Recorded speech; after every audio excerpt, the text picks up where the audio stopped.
Good afternoon, folks. This is Mack Davis with Starstruck on the Fans First Sports Network and Boom Broadcasting coming to you today. Just a little quick update. Trayvon Diggs is looking like he's going to play this week. Unfortunately, Eric Kendricks is out. DeRon Bland, he had practice on Wednesday and Thursday, but did not practice on Friday. Do not know what that entails, whether or not he'll actually get his start for the season and make his season debut Sunday against the Lions or not. Micah, of course, is out another week, which we fully expected with the bye week coming next week. Did not expect him to be there this week. And it may be that they're wanting to rest Eric Kendricks an extra week with this injury. Hopefully it's nothing major that will be prolonged beyond the bye week, and we can get him back because, like I've said before, he is a key cog in this Mike Zimmer defense. He has the experience in it, and he can portray that and pass that along to the rest of the defensive staff and coach, the defensive players. Now, kind of interested on how they replace Kendricks. I'm wondering if it's going to be Kendricks' future replacement in Leofau. It would be nice to see how much the Rook can do. And going forward, I still have the Cowboys winning this game by 1 point, as I did on Dad and the Boys. That has not changed. It will not change. Thank you, Nate Newton, for that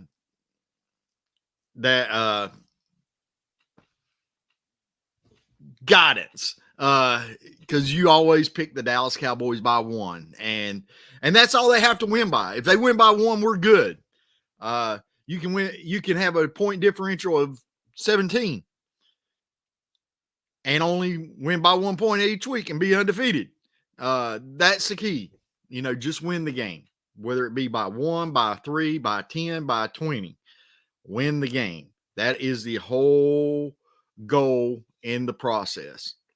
Now, before I introduce my next segment, you dads out there, it's been a pleasure doing Dad and the Boys with my son, Michael.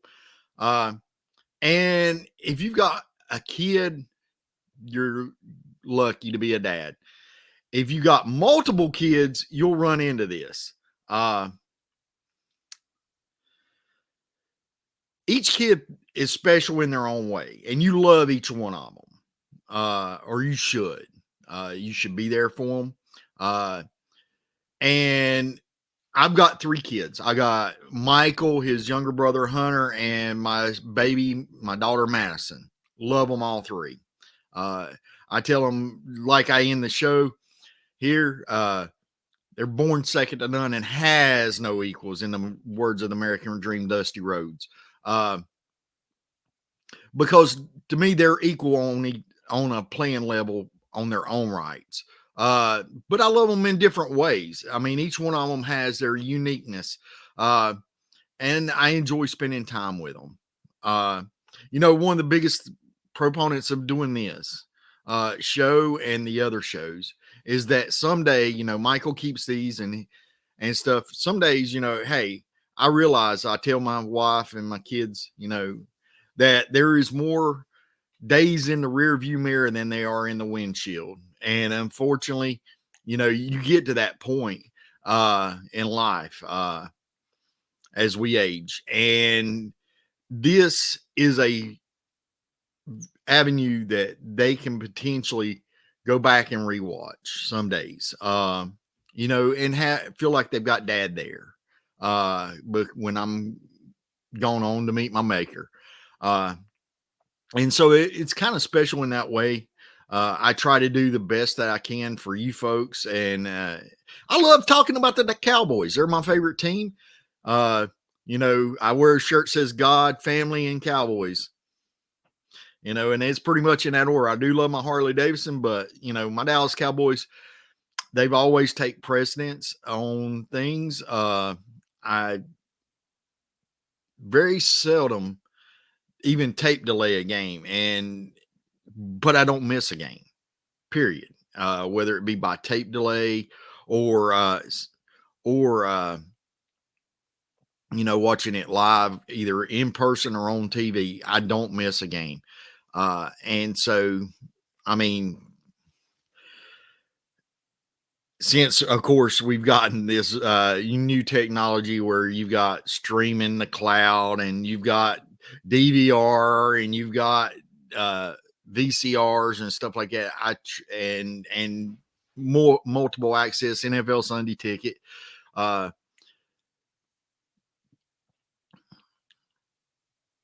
next segment and this special thing that I had promised you was that I'm going to do a countdown of my top 100 Cowboys. Now, I'm not talking about their accomplishments on the field.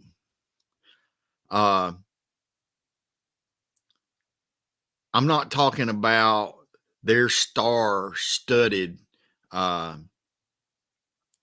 careers. The requirements for this is you have to be one of my top 100 favorite Cowboys of all time. Now, there will be some rookies in there.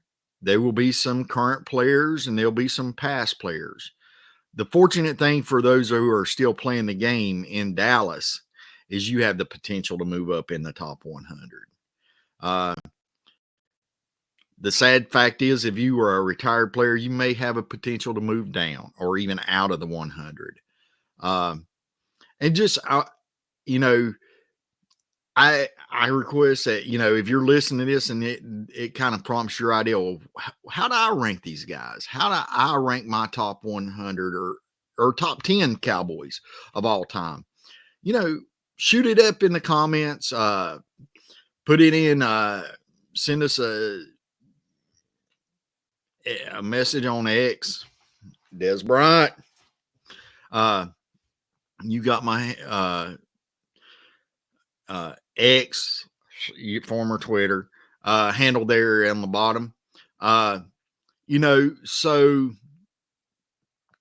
the one requirement is you had to don the star. You didn't have to play there your entire career. You did not have to play there but 1 year. I mean, you had to don the star. And if you were fortunate enough to play there your entire career, that's great. But understand, this was one of the hardest assignments I've ever done, or one of the hardest tasks I've ever done, because I've got to narrow it down. My Cowboys, they're number one. They're in my heart. They're family. It's like picking between your kids, Dad. It's like, well, I love you, but I love you a little bit more. No, I don't do that amongst my 3 kids, but my family, the Dallas Cowboy family, I did. And it was hard.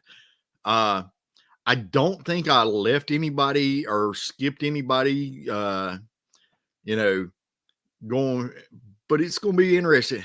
Hey, how many rookies even make the top 100? We're going to have one showing up here real quick when I start the countdown from 100 here. Now, the way I've decided to do this is in increments of 5, because I want to talk, not only list them, but I want to talk about them a little bit. Okay. So for those of you listening on Fans First Sports Network, we do have to take a commercial break. When we come back, I'm going to dive into numbers 100 through 96. Who made it? Who was on the cusp of not making the 100? So I look forward to introducing this new segment as we're going forward and give us something to talk about.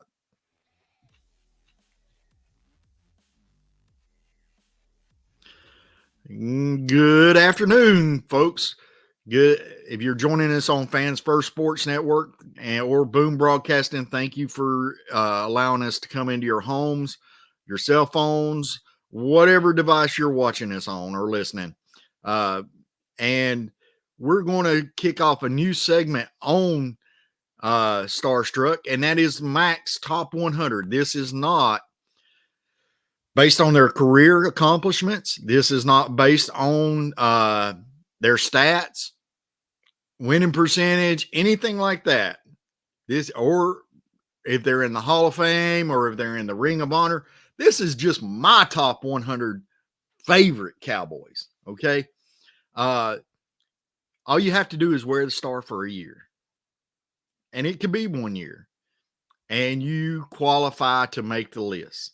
As Jared Coe says, you've made the list. This is a good list. This is the guys that, hey, when it comes down, this is part of the reason I'm a fan. All right, and we're going to kick it off with number 100. Number 100 is our current kicker, Brandon Aubrey. Mr. Aubrey, I've got nothing but respect for you. Young man, you come out and you make it look so simple. You know, you started your career. Your first kick was a miss there in New York against the Giants on opening night last year, but it was an extra point. It only missed us out on 1 point. We won the game handily, but you commenced into not missing field goals after field goals. It did not matter what the distance was. You put them between the uprights up until the final game of last year when you had one blocked by the team in Washington. I still call them the Redskins, folks. They may be wanting to call themselves the Commanders or Commodes or whatever you want to call them, but they are the Washington team, or Washington, a group of young men that play in Washington, or actually Rockville, Maryland, I think it is. But Brandon, you're automatic, man. You come up to the up to kick the ball, and I automatically get ready for a fist bump, because that's how me and my son celebrate when we're watching the game together. Is if it's a field goal or an extra point, it's a fist bump. I'm already got the fist ready to go. I just have full faith in you, no matter the distance. You're an amazing kicker, one of the most accurate I've ever seen in my lifetime. And you make it look so easy, no matter the distance. You know, I honestly would have, I think he got cheated twice with the 66-yarder. You know, I honestly wanted to see you attempt that 70-yarder earlier in the season, because I feel that you would have made it, hands down. You've got the distance, you got the leg, you got the accuracy. I look forward to watching you for many years to come, and hopefully never donning anything else on your helmet other than the star. And moving along to number 99. Number 99 is offensive tackle Mark Tuinei, who played from 1983 to 1997. And folks, Tuinei was a beast. He protected that quarterback. It did not matter who it was. He was a beast. And he set the tone for that offensive line. And he was there during some of the worst and lowest points in our franchise. You know, I know we complain about the drought, supposedly, and the fact that we haven't been to the NFC Championship, and we haven't been here, or we haven't been there. But Tuinei, he was through it all. I mean, and he did play during the darkest time. You know, 1-15, Aikman's rookie year, but there was glimmers of hope going forward, and he was there when we won 3 of the next 4 Super Bowls. So hats off. Congratulations, Mark Tuinei, for being number 99 in my fandom. Now, moving right along, Jake Ferguson comes in at 98, baby, from 2022 to present. Yeah, he replaced Dalton Schultz in every way. It was amazing, because I sat there and I remember Dalton getting the franchise tag, and I was sitting there and going, well, you know, okay, are we going to continue? Are we going to sign him long term? And then they drafted Jake in the 4th round. I'm like, nah, this is his replacement. And pretty much this is his replacement, folks. Jake is having a tremendous career. He's really come on. He's improved in his blocking. And he's a tone setter. You know, when the offense, he's there for Dak as a check down, sometimes as a primary target. And he is a tone setter on offense. He gets the offenses going. If you watch the last drive against Pittsburgh, some of the plays he was making, the catches, he's consistent. And he gains yards, first downs, crucial catches. You just see it. And when he catches the ball, he's ready to go upfield. He's ready to make a play. He doesn't give up. It's not like, oh, I caught it, now let me get down so nobody will hit me. No, he's ready to deliver and go forward. You may see him hurdling guys. He is an inspiration for the offensive players. And once you get that mojo going and you're sitting there going, oh yeah, the tone setters there. Jake Ferguson. Again, I don't know how long you'll be here because Dallas tends to, unless your name is Jason Witten, get good tight ends and then have them for 4 or 5 years, and the next thing you know, they're gone.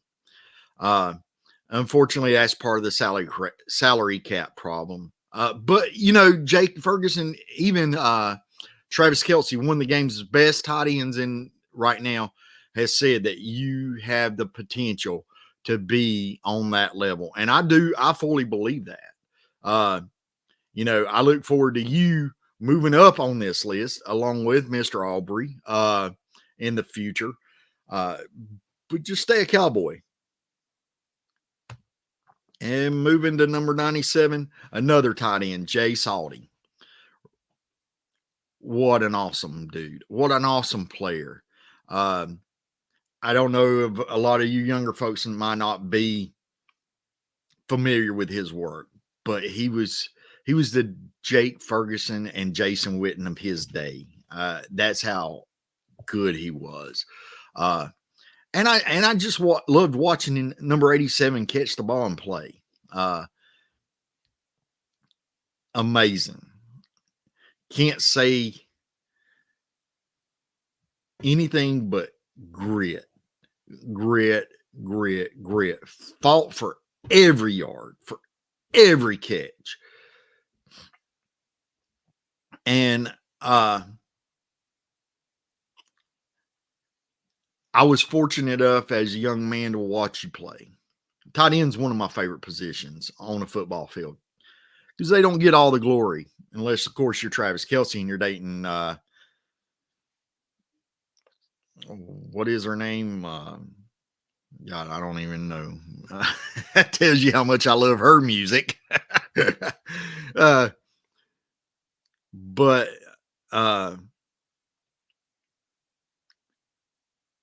unless you're Travis Kelce, a lot of guys don't get the glory playing tight end. And that's changed over the years. Back in the day when I was growing up, a tight end was just a tight end. They caught the ball.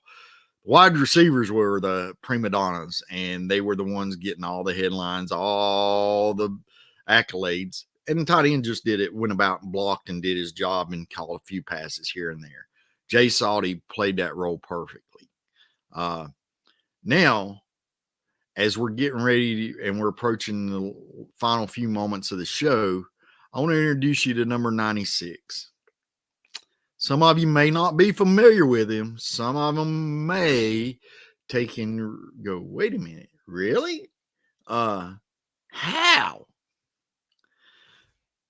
Well, number 96 is our first rookie. Is he the only rookie? Who knows? We will see as the days go by and the episodes go by.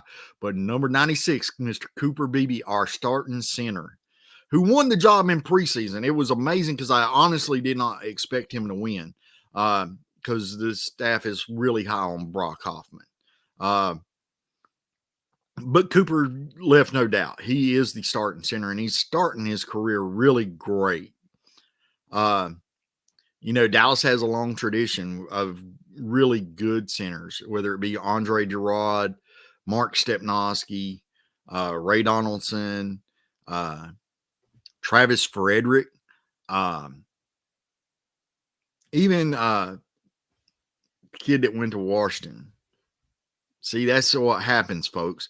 You leave the Dallas Cowboys. I often forget your name, unless I really go back and look it up. Uh, so if you stay a long time Dallas Cowboys, yeah, I don't forget you. But if you're sitting there bouncing around from team to team, leaving us, you just kind of lose a little bit of sway with Mack here. But Cooper Beebe, he has really shined in the first few games of the season, and I look forward to watching him grow. And when he came into the league, he was switching positions from guard to center. And center was the only position now on the offensive line in college that he didn't play. So how was he going to transform to being a starting center in the NFL? Well, guess what? He goes out and practices his shotgun snaps with mom in the backyard with dad recording. Now, I'm sorry. Any man that wants to snap the ball to his mama, you got to be one of my favorites. I love my mama, man. God rest her soul. She's in heaven now. But moms, how more appropriate? Look at that smile on the camera there. Look at him. Hey, he's just an offensive lineman. He's a big boy. He's a grunt. They don't get their names called usually unless it's something negative. Cooper Beebe's going to be a great center. I look forward to watching you for years and years to come. Stay with that star on your helmet, and I'll remember your name, son. And good luck. He really is. Him and Guyton are a great asset for the Dallas Cowboys, and look forward to having them going forward. So you've got Brandon Aubrey, Mark Tuinei, Jake Ferguson, Jay Salty, and Cooper Beebe starting out the top 100. Three of those are still playing. Unfortunately for Mark, as new players come on, that his position in the top 100, him and Jay will potentially evaporate at some point. But that's okay. It doesn't mean I love you any less. You are a Dallas Cowboy. You don that star. And there is nothing better than that to me. You'll always have a special place in my heart. And Cooper Beebe, welcome to the top 100. Welcome to the Dallas Cowboys. And thank your mama for getting you ready to snap that ball to Dak Prescott this year and in future years. That will conclude my show for the day. And in the words of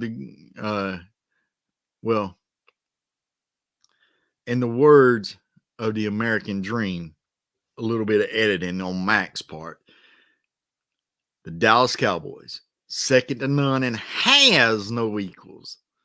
The America's team, the Dallas Cowboys. God bless you. God bless the Cowboys. And go Cowboys. Love you, Cowboy Nation. Have a great day.